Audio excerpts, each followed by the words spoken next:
When last we left our intrepid adventurers, They were beating up a paragon of virtue Yes. who was being supported by a legendary artifact that only the worthy can hold. yeah, so it was kind of tricky because we needed to use that artifact, and we were like beating up the only worthy person in the room. So we were like, okay, we gotta make sure we beat the crap out of her, but don't kill her because we need her to make this wish for us. And all of this was so Cricket could take over the persona of the most evil person in the world. Yes, so that Cricket could turn herself into a giant immortal serpent queen and rule the Empire of Endless Flowers for about 1,500 years. Which is evil.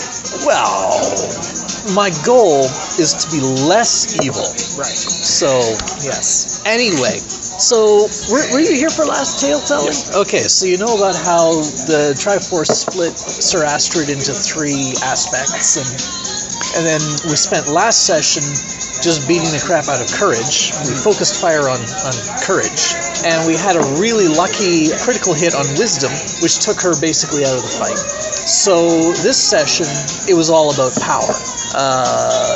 Huge hulking armor fiend power, just massive Hulk smash with a giant sword. But she's big and tough and scary, but we're an epic level party focusing fire on her. So it was only like 2 rounds of fighting, I think. But it was kind of scary because she did land a hit on Croesus, and she has this ability which lets her basically ignore any sort of damage reduction that might happen. And Croesus is all about using all kinds of BS tricks to prevent any damage from actually getting through to him. So damage actually got through to him. Yeah, so she smacked him with the sword, hurled him into the corner, and he went down. Yep. First thing. Yeah. It actually would have been worse, except the stupid thing is with Wisdom, she was dominated, and her basic attack, which is the only attack you can use when you're dominated, slows. So every turn, she would slow out.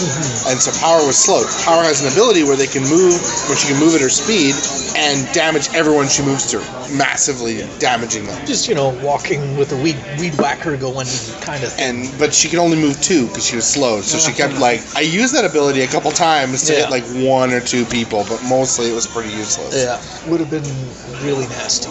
Did she hit Cricket? I think she hit Cricket as well at one point. The second round, the first round, because she moved towards. No, she never hit Cricket. She was gonna hit Cricket, but Croesus was standing in front of her. Right. And so what happened was, she hit Croesus, and. Oh, did I Guardians? I think I Guardians countered Croesus. She hit Croesus. Croesus did a thing that if someone hits him, then he can push them 1 and it ends their movement. And so she was gonna go stomp on Croesus and Cricket, but instead Croesus took the full brunt of the attack, got hurled to the corner, and it ended her movement, so she couldn't hit Cricket as well. I'm pretty sure the Cricket got hit at some point during this combat, though. I know I offered to Guardians counter a bunch of people, which was, I think, very noble of me, because 1 hit would have taken her down.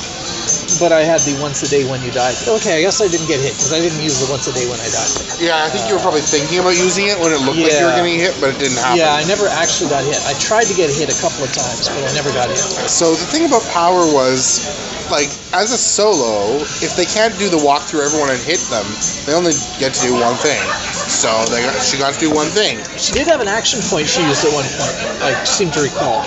So she did a couple of things, but we had managed to disable her very scariest aspect.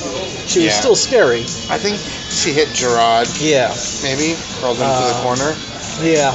And then we started getting a bunch of critical hits in on her. Because I have this thing that boosts crit ranges, and everyone has various crit range boosting things, and we were just a bit lucky as well. I think it was there was 7 critical hits on her in 1 round or something like that. It was ridiculous. It was ridiculous. Yeah, she was a monster, but we got 7 crits on her. One of them. Sorry, go ahead. Oh no, I think he was trying to say the same thing as you. Yeah, one of the particularly nasty ones was we permanently blinded her. I wasn't thinking of that one. I was thinking of the one where Gerard jumped in beast form jumped up and stole her weapon. She had like this giant, massive weapon. You can't normally disarm in 4th edition, but in the crit table that I made, there's like a special disarm and you just figure it out. Yeah. Right? And so Gerard disarmed her and then used a cinematic point to use her like transforming from human to beast that he can do to quickly hide the sword under the bed and make a stealth check to make sure that that they don't notice. Yeah. And he passed that stealth check by 1 point because stealth is not. I think it was thievery actually. It's not his strong suit, but just barely. And also it helped that right after that she was blinded. Yeah, we blinded her right after. So she was disarmed and blinded. Yeah. So I basically said that her attacks will do half damage because she's still going to punch you, and she gets a -2 because you don't have your weapon proficiency, which effectively weakened her, which is interesting because she's immune to weaken, but she essentially was weakened because she didn't have her weapon. At that point, things were not so scary anymore because instead of typically doing 120 damage, she was doing 60 damage, which is quite a bit different. So I could actually survive a blow. She did still hit some people by punching, though. Oh, even though she was blinded and was not proficient with punching, so she got a -7. She still punched a few people and hurt them, but I seem to recall at one point, didn't Hank like throw down his weapon and just come at her like, you know? Yeah, that's right. Right. I was she's in Dastria's form as well, and size large because of some other things. So it's these 2 size large women going at it. It was odd. Yeah, because Hank missed again, or Dastria missed again, so she just in frustration was barbarian raging this giant elf woman, this barbarian raging. And so they were just slamming their fists. Having a slap fight.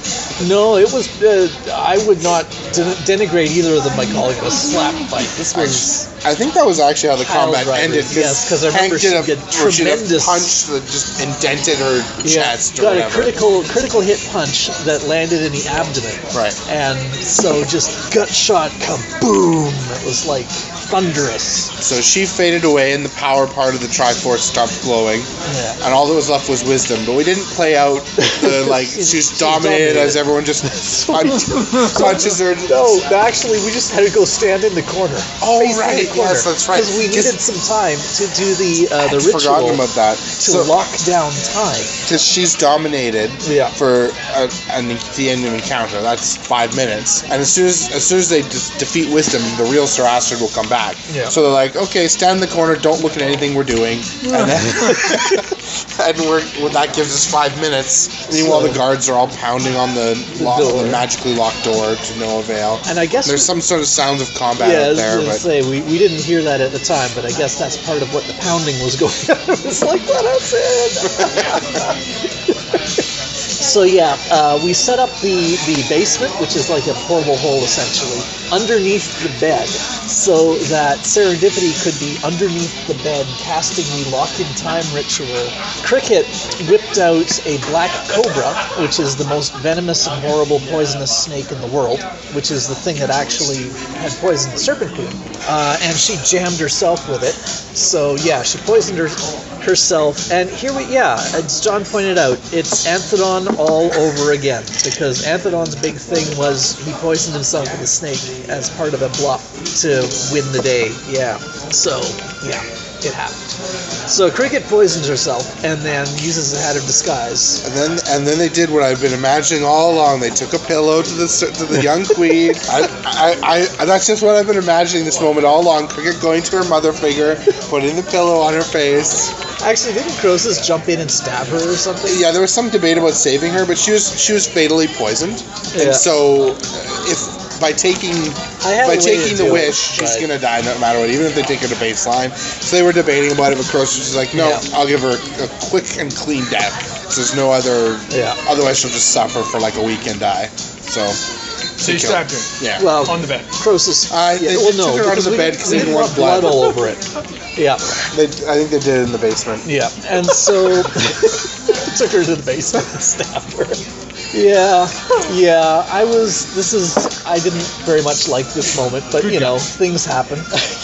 They took the sickly, weakened woman into the basement and stabbed her. Mother figure. Don't forget. Yep. Nothing. Anyway, so yeah, Cricket hopped into bed and had it disguised, and I didn't have to do a lot of bluffing for the whole Aragon poisoned and dying thing, because I actually was, and apparently it hurt like the dickens.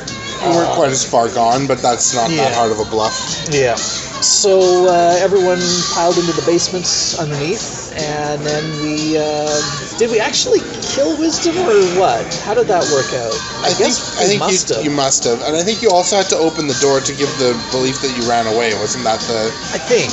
It was a bit of a chaotic moment because we'd actually expected this to be a scouting mission. So everything was kind of happening in a hurry without much of a plan. I think didn't Serendipity have to concentrate to keep the lock, or is that a 5th edition thing? Yeah, so I don't know. I don't think she did, but anyway, we released the hold portal, and so Sir Astrid had reappeared. The lawyer guy, we had just knocked him out, so he was, they roused him, slapped him, something like that, get him hooked up. And a whole bunch of guards came pouring in, and apparently out in the hallway there were a lot of corpses and some dead Warforged. So while we were busy in here, those Warforged, they showed up and tried to mess up everything again. But they couldn't get in. Because there was an army out there that was supposed to be protecting the Queen, and they actually did, sort of. So, yeah, Cricket does the bluff, hurry. And so Sir Astrid and the lawyer, how did it go? Sir Astrid said, I give assent to... Yeah, so she woke up the lawyer and said that the foul assassins had fled. And so we need to do this right away. So, yeah, he wakes up and says, okay, you remember what to do. And she said, she has to make the wish because she's worthy. So she said, I give assent to this. And then the lawyer read out this, super long, 50-page document full of legalese. And at the end of reading it, a few different things happened. One thing that happened was the Triforce activated, gave its wish, and flew apart into 3 pieces. The legal document ripped into 4 pieces and flew out the door. And then Sir Astrid started screaming or whatever, howling, and I guess, the 3 shapes of the Triforce appeared in her, filled into a glowing form, shot into the serpent, to Cricket. Sir Astrid crumples dead as her heroic, legendary beingness pulled out of her and transferred to Cricket, who starts twitching and writhing in the bed, and snake parts start bursting out of her, and she horribly transforms into a giant serpent. However, I with the barest of awareness of what's going on, I managed to recognize that Sir Astrid had actually been killed by the wish. And I didn't want that to happen. I thought one of the nice things that we would change about history. I had managed to not use up my word of life daily, which is when an ally within a huge area of me goes to 0 hit points, I can give them make them spend a healing surge as an interrupt or a reaction or whatever, basically bring them back from being killed. Okay. And Sir Astrid had given us a cinematic point when she interrupted our beating the crap out of her with the Triforce thing. So I used the cinematic point that she had given us to use Word of Light to save her. So even though her legendariness got ripped out of her, she didn't actually die. If you recall, the story was she died on the quest for the Triforce, but clearly she came back and died in another way, and then a tomb was erected in her honor somewhere. So we'll still have to make sure history records that. Yes, the original thing was she was killed by the Serpent Queen to make the Serpent Queen. Yeah. But Cricket saved her. So after her horrible transformation, Sir Astrid struggles to... Cricket is fine. She feels fine. She's a serpent now. Sir Astrid struggles to her feet and says something along the lines of, what kind of horrible abomination are you? You look evil. Something like that. Yeah. And I was like, racist much? Oh, I forgot the other thing that happened is after that had all happened, the guards were standing there in awe, and one came up behind the lawyer, stabbed him through the back and killed him. Yeah. And he collapsed saying something like, you said you were going to spare me, and then he died. I already used up my word of life, or I would have. mean, I guess I could have tried potion jumping him or something, but there's limits to what I can do. Anyway, so lawyer guy got killed. Sir Astrid. Oh, go ahead. Yeah, she has her sword out. Yeah. She's concerned about this Serpent Queen thing. Yeah, she's like, this looks like something has gone awry. But Cricket can perceive that she's no longer a level 30 solo. She's a level 6 paladin. So she's just a regular hero. She's no longer legendary. Yeah. So I try and talk her down and tell her, look beyond just looks and stuff. I'm a good guy. I don't think I told her I saved your life, but I figure I'll explain this all in a little bit. Just calm down. Everyone cool your jets. She agrees to calm down. No more killing anyone. And stay there overnight to discuss it the next day, which is critical for the plan to send her to baseline, so she doesn't have to die. Yeah. And also Cricket manages to get the guards to be like, yeah, Serpent Queen, and start the process of... Because I've got a really good diplomacy. So yeah, pretty much things are going according to plan here. I have now replaced the Serpent Queen, and I'm immortal. Cool. However, now the hard part, ruling the Empire for 1,500 years, making things better wherever I can. Fortunately, I planned it. So I have my to-do list already all sorted out. So the last bit of the session was basically discussing with the other players. Frank's dying. You dying? I'm about to replace you. I'm Frank now. Well, that was unpleasant. Basically, my goal, I guess we didn't actually specify, but the party must have taken Sir Astrid off to baseline, right? Yeah. Yeah. The main debate was whether they were going to put her in stone or just take her. Yeah. I really didn't see the point in putting her in stone. Either way, she winds up at baseline, and this way there's less opportunity for weird things to happen along the way. So, I think the main advantage is you don't have to explain time travel to her. You just be like, some evil person put you in a boulder. You're right, because if you take her to baseline, then it's like the party kidnapped you and took you to baseline against your will. Whereas if you get put in stone, it's like someone turned into stone, but the party came and saved me at such and such time. It doesn't really matter. She's only a 6th level paladin. We can basically do anything we want with her. So, so I had this to-do list, which is basically going through the history of the Empire, and as Cricket goes the long way around and is the Serpent Queen, these are the things I'd like to try and do to tweak history. Now, obviously, there's a lot of limits on how far I can go with making things better, because they all have to turn out at the end similarly. However, it'll improve a lot of lives